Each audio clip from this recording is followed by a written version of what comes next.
Horuldamaya kesin doğal çözüm.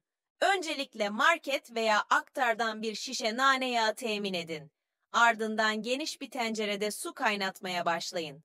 Su kaynadıktan sonra içine 5-6 damla kadar nane yağı damlatın. Nane yağını kaç damla koyacağınızı tencerenin boyutu ve içine koyduğunuz su miktarına göre ayarlayabilirsiniz. Ama az miktarı bile keskin bir aromaya neden olacağından yeterli olacaktır.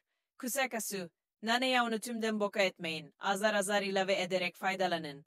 Kaynayan karışımı bir kaba alıyor ve yükselen buhara hafifçe yaklaşıp burnunuzla derin nefes alın. Başınızı su buharına doğru çok yaklaştırmayın. Karışımın en az bir 30 santimetre kadar uzağında olduğunuzdan emin olun ve bir kez nefes aldıktan sonra kafanızı kaldırıp nefes verin. Yükselen su buharından ikinci bir nefes almak için aceleci davranmayın. 5-10 saniye kadar bekleyin. Bu işlemi en az 5 kez tekrar edin ve sonucun tadını çıkarın.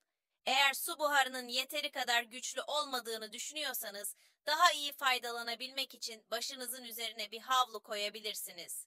Son olarak, paylaşımlarımızı faydalı bulduysanız lütfen kanalımıza abone olun. İzlediğiniz için teşekkür ederiz.